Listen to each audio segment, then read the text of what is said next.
Bienvenidos a una nueva edición de Café Sin Filtro. Estamos acá con Eugenio Semino para hablar de la tercera edad. Él también además es defensor de la tercera edad. Conversar acerca de qué es lo que está pasando en este momento tan particular de la Argentina en el que justamente los jubilados son muy golpeados. Buenas tardes, ¿cómo le va? ¿Qué tal? Qué gusto estar contigo. El gusto es nuestro, gracias por aceptar la invitación. Eugenio, yo decía al principio que es un momento difícil para los argentinos, donde el sector de los jubilados siempre fue muy castigado. Hoy más que nunca, ¿no? Mira, es en términos históricos, desde lo económico, desde el sistema de salud, es un plano inclinado, ¿m? Que ahora, vía la inflación y la situación social, se ha convertido en caída libre. Sí. Y creo que obedece a varios aspectos, porque el mundo tiene otra concepción de la seguridad social, del adulto mayor, de las personas mayores. Creo que en Argentina los decisores políticos, los decisores sociales, no han comprendido esta etapa de la vida. Tienen, una visión vieja de nosotros los viejos. Porque hoy una persona que llega a su edad jubilatoria, 60, 65 años, la biología le está ofreciendo 20, 25 años de vida con calidad. Sí. Y no interpretar esto es no interpretar que esa persona no es un gasto social como se la considera acá, sino todo lo contrario. Es un reproductor de riquezas como consumidor en esos años. ¿Por qué? Porque ya conformó su familia, crió hijos, educó y tiene disponibilidad de tiempo. ¿Qué hay que agregarle para convertirlo en ese fenomenal consumidor? Agregarle salud en el cuerpo y plata en el bolsillo, que son las dos cosas que acá se niegan. Por lo cual, sí se lo ve como el gasto social, porque lo que no es satisfacción, lo que no es cumplimiento del deseo, se convierte desgraciadamente en enfermedad. Vos fijate que los políticos argentinos siempre hablan respecto a qué le damos a los jubilados, qué no le damos. Sí. Hablan, bueno, pero le damos los medicamentos gratis o los medicamentos con descuento, y el que llega a cierta edad no es enfermo, es decir, tiene más juventudes acumuladas, ninguna otra cosa.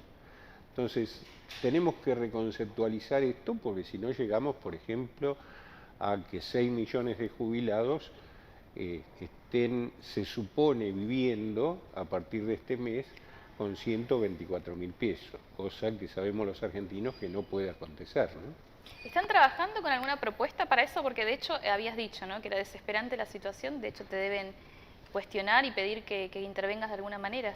Sí, tenemos más o menos 200, 300 jubilados o familias por Sí. día. La mayor cantidad de reclamos, de preguntas, de quejas, tiene que ver con cuestiones básicas como la salud, Sí. o más correctamente dicho, con la enfermedad, ¿no? Es decir, tenemos un sistema que no es preventivo, es decir, el primer medicamento es siempre el alimento, mientras que a cierta edad ese alimento necesariamente debe tener determinadas condiciones, ser hiposódico, hipocalórico, porque tenemos enfermedades crónicas como la hipertensión, la diabetes, que a medida que pasan los años se hacen más severas, pero fíjate que con 120.000 pesos no podés comprar un yogur hipocalórico, hiposódico, porque sale mucho más caro que el yogur común. Bueno, el jubilado no puede comprar el común tampoco, porque estamos hablando de un vasito de yogur que vale 500 pesos o 400 y pico de pesos, que, por ejemplo, es lo que se le acordó de bono para el mes. Claro. Entonces, ¿qué vamos viendo? Que no se puede proteger la salud desde ahí, y yo hablaba desde el deseo. Es decir, cuando uno llega a grande, el deseo es intacto, el deseo se mantiene durante toda nuestra vida, y sin embargo parece que se lo negamos, parece Sí. que a cierta edad tenés que vivir con lo que te dan, no con lo que te corresponde, ¿no? Ahora, ¿por qué no cambia este, Eugenio? Porque es un reclamo, como decías vos, histórico, no es nuevo. Esto se viene año tras año, gobierno tras gobierno. No cambia, de hecho tengo entendido que también empeoró en algunas gestiones de gobierno. Sí, bueno, hoy es una situación gravísima porque te decía, se complica a esa desatención crónica lo que es la hiperinflación o la superinflación, como se la quiera llamar, Sí. que afecta las cuestiones vitales, afecta comestibles, afecta lo que es atención a la salud, afecta la posibilidad de la recreación, que eso implica parte de atender a la salud, Sí. y obviamente nos encontramos que no solo afectado es el que llegó ya, sino que nosotros, los que hemos, como decía antes, acumulado juventudes, somos el espejo que adelanta en la sociedad, el espejo en que se ven los jóvenes. Cuando ese espejo que devuelve una imagen de insatisfacción, de pobreza, de tener que trabajar en cuestiones que la persona no desea, es a los 65 años y no seguís trabajando de algo, y lo que se te ofrece en general después de la jubilación es trabajo no registrado, el llamado trabajo en negro, trabajo en malas condiciones. Si ve el joven todo eso, ¿por qué va a elaborar un proyecto de vida para querer llegar ahí? Así que es mucho más complejo para la sociedad en pleno que para los que ya fuimos llegando, ¿no es cierto? El tema de la salud pública, de PAMI, vamos a decirlo Sí, concretamente, ¿cómo lo ves hoy en día? mira, te lo defino muy sencillamente. Para llegar a un diagnóstico y tratamiento, tanto en el PAMI como en el resto de obras sociales, Sí. que no es mejor la situación para el jubilado, se tarda entre 10 meses y un año. Y te lo voy a sintetizar, el PAMI tuvo un hackeo del sistema en el mes de agosto, durante todo el mes. Se interrumpieron muchos tratamientos por la falta de provisión de drogas, por ejemplo, en los oncológicos, la colocación de marcapasos, es decir, muy, muy complejo. Estuve en esos días hablando con los colegas, con quienes hoy trabajan en los hospitales oncológicos, y hubo una médica de un hospital público, mastóloga, es la única de esa especialidad en ese hospital, cirujana, que me lo definió tan gráficamente y tan duramente que lo repito para que se tome conciencia. La doctora me decía, yo recibo una paciente con un nódulo en mama del tamaño de una avellana. Sí. Si la opero en ese momento, extirpamos ese tumor y desaparece el problema. Va a tener una vida plena. Normal, De eso digamos. no va a tener ningún tipo de registro. Sin embargo, esa paciente, cuando empieza con las autorizaciones, los estudios, el especialista, etcétera, etcétera, vuelve a los 7, 8 meses y esa avellana se convirtió en una naranja. La estoy operando sabiendo que el pronóstico va a ser realmente muy malo. Digo, este es el símbolo de esa larga espera que desde lo humano es costosísimo para el que lo padece y también para el sistema es costosísimo en lo económico. Es decir, es una paradoja, pero ese sufrimiento se lleva mucha plata encima. Por eso los países, la mayoría, han conceptualizado esto y han hecho que cualquier intervención de cualquier tipo a un paciente añoso la tome como una urgencia. Es decir, más rápido operamos una cadera, si se hace a las 48, 72 horas, si el medio interno del paciente lo permite, la operamos y la sacamos del trance a esa persona. En general, por ejemplo, nombro las caderas porque desgraciadamente es uno de los accidentes que más sufren las mujeres, ¿no? Por la osteopenia, la osteoporosis. Bueno, se opera y a cualquier edad la rehabilitación es mucho más rápida, es factible, es decir, se resuelve la situación, mientras que acá la operamos cuando llega la prótesis, cuando hay quirófano, cuando está el anestesista. Pasaron 10, 15, 20 días, la recuperación es mucho más difícil, la comorbilidad que genera también, y esto nos garantiza que a veces, en lugar de tener un paciente pleno, viviendo su vida, como cualquiera de nosotros, se nos convierte en un paciente que está postrado, que tenemos que atender, que sus consecuencias son graves para él, para la familia y caras para la sociedad, ¿no? Ahora, Eugenio, ¿qué se está haciendo para poder resolver esto? Porque es un reclamo que yo creo que la gente que nos escucha, cuando digo, sí, esto ya lo sabemos, ahora, ¿qué hacemos para mejorar esto? Lo que acabamos de hablar, y tenés mucha razón vos, es tan sencillo como es de sentido común. Sí. Es obvio. Ahora, fíjate que lo obvio parece que para el sistema político no existe como tal. Yo sigo poco las campañas políticas porque, vale, lo hago simplemente en la lectura de un diario y demás, ¿no? Pero sí trabajo todos los días con las consecuencias de las malas políticas o de la falta de políticas. Y creo que mientras no podamos permear a esos actores políticos, por ejemplo, estamos en una campaña electoral de estos temas, de lo que es seguridad social, no hay debate, no se habla. O vemos medidas de coyuntura, vamos a dar un bonito para tal cosa, un subsidio, el VIVA, es decir, que son cosas que duran hasta que llega la elección y se terminan al otro día, Claro. con un problema que es estructural, que es grave, que es para todo el esquema social, ¿no? Entonces, tenemos que ver que las sociedades, mira, hay un momento que las mujeres obviamente lo viven y conocen mucho mejor que los hombres, que es el nacimiento. ¿Mm? Cuando cuando se produce el nacimiento, conviven 3 edades al mismo tiempo. En ese momento surge el niñito a la vida, hay una mamá, que es la edad adulta, y hay una viejita que se muere en ese momento, que es la placenta.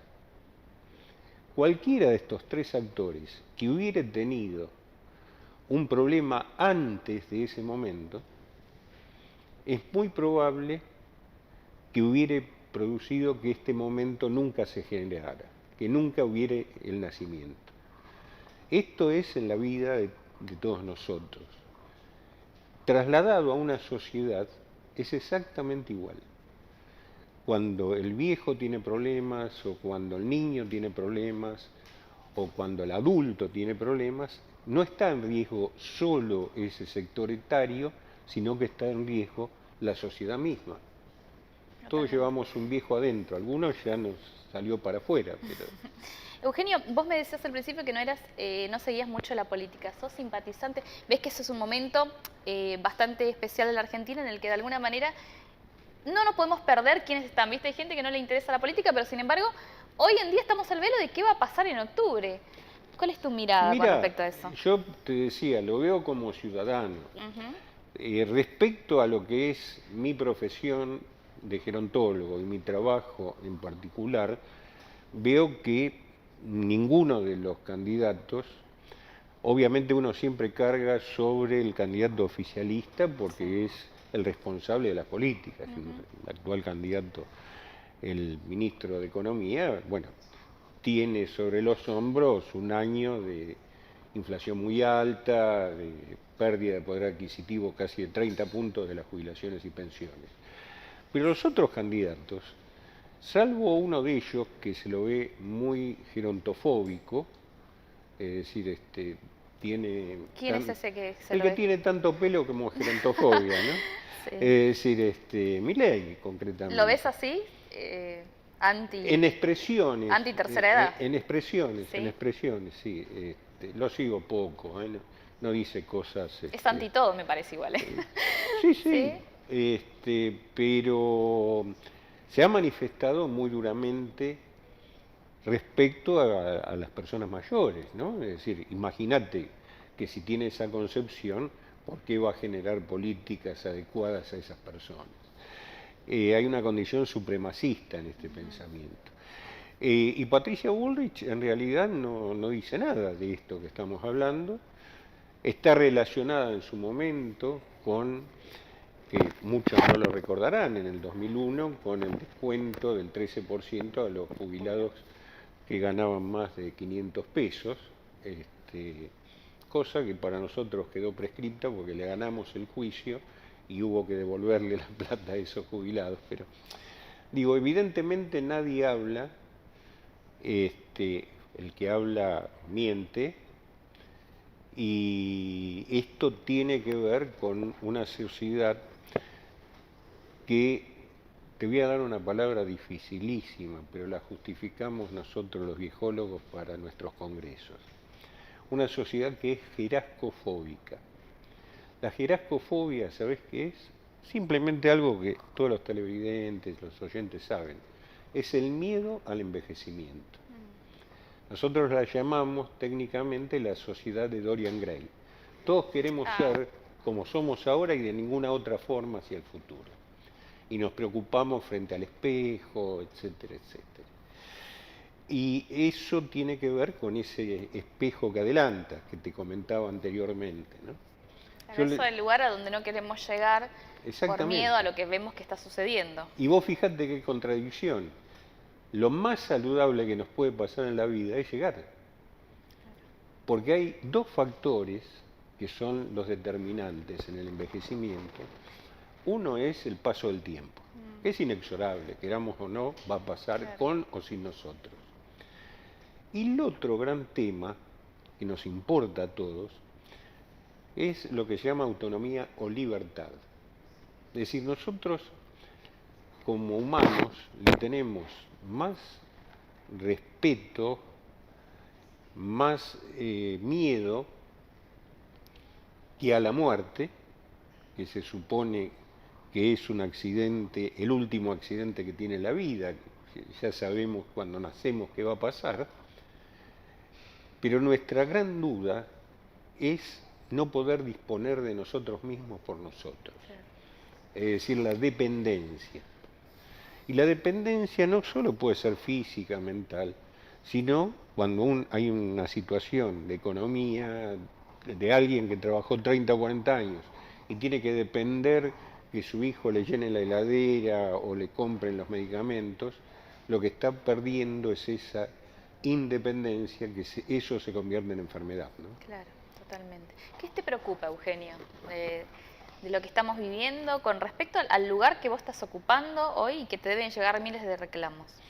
Mirá, la situación en general me parece muy complicada por la falta de comprensión de los grandes temas de la seguridad social. Para nosotros los gerontólogos, la seguridad social no es solo la previsión, ¿no? Es decir, en general, viste, cuando uno dice seguridad social y los políticos relacionan con jubilaciones, pensiones exclusivamente. La seguridad social tiene tres patas. Una es esa, el trabajo y la previsión. La otra gran pata es la salud, hablamos de estas dos. Y la tercera gran pata, de la cual se habla muy poquito, es la educación. Es decir, cuando esos tres pilares de una sociedad se solidifican, las sociedades se desarrollan. Cuando, como está ocurriendo hoy en Argentina, entran en crisis, las sociedades entran también en halos de violencia. Es decir, tenemos dos tipos de violencia, no me quiero ir del tiempo, pero tenemos dos tipos de violencia que una la vemos a través de lo que es la conducta criminal, el delito, ¿no? Es decir, que lo vemos en la pantalla, la crueldad. Y hay otra, que los romanos llamaban vis compulsiva, y acá se llamó en Argentina a través de Fernando Ulloa, uno de nuestros grandes médicos psicoanalistas, violencia dulce, la que no vemos, que es la no poder comer lo necesario, no tener un hábitat para estar cómodos. Esto asunto que pasa desapercibido, es tal vez la más cruel de las violencias, ¿no? Es decir, siempre se habla de la década del 70 como una década violenta, y lo fue. Yo era joven en ese momento, así que la tengo muy presente. Pero había en ese momento, en 1970, el 4% de pobreza. Hoy hay el 43% de pobreza e indigencia, parte de ella. Por lo cual, vos fijate, aquella violencia la recordamos, porque fue muy dura y fue muy expresa, y esta parece que la obviamos porque no la vemos a cada momento. Entonces, tenemos chicos que no reciben los nutrientes necesarios de 0 a 5 años, por lo cual ese chico, falta de proteínas, de fósforo, va a tener un cerebro que desgraciadamente no va a tener desarrollo. Entonces, posiblemente no llegue a poder tener la formación, la capacidad que tuvieron otras generaciones, ¿no? Y todo esto es lo que tenemos que hablar cuando hablamos de las personas mayores, del envejecimiento, de las políticas, y tenemos que exigirle a los candidatos que hablen y se comprometan con esto. No que digan, bueno, ahora le damos el subsidito de cualquier...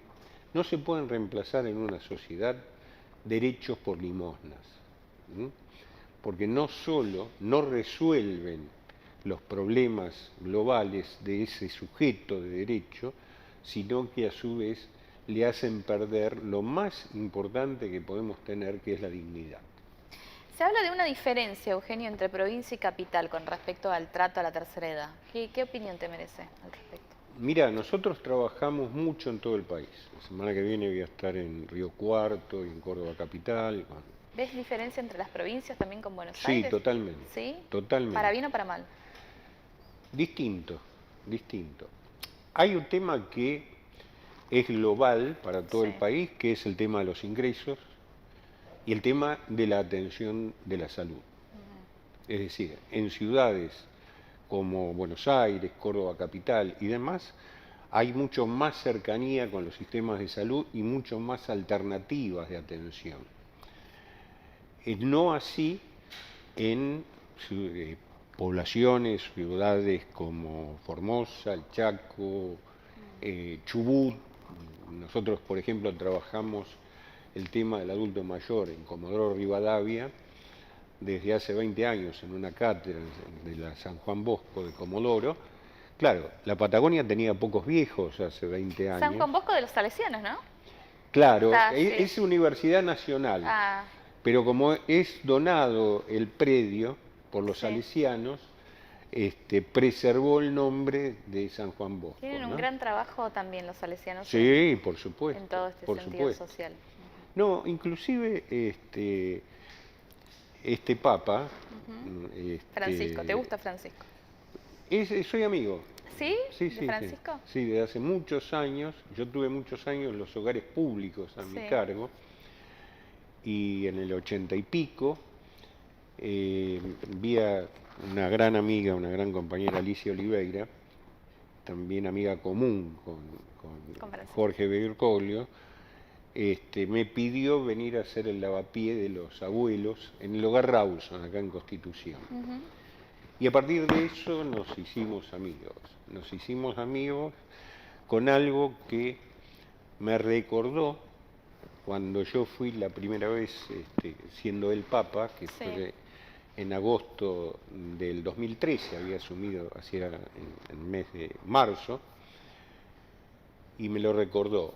Cuando nos conocimos, yo lo primero que le dije, y mire, yo no soy creyente, yo no practico la religión, no soy ateo, pero no soy creyente. Entonces me dijo Jorge Bergoglio en aquel momento, dice, tu apellido es de origen piamontés, ¿no? Digo, sí. Dice, es como el mío. Entonces vamos a hablar dos piamonteses, uno que cree y otro que no tanto. Cuando, bueno, lo vi 1000 veces, hablé de todo, menos de política, digamos, porque eso Sí. es para los políticos, el sacarse las fotos, si sonrió o no sonrió. Que a él no le gusta mucho eso, ¿no? No, mira, yo cuando fui la primera vez, que fui por una circunstancia, yo doy clases en España Sí. y me tocaba dar un curso de verano en España, entonces llamé, el Papa estaba en Brasil en ese momento por el tema de la congregación de la juventud Sí, y demás, sí, lo recuerdo. Sí.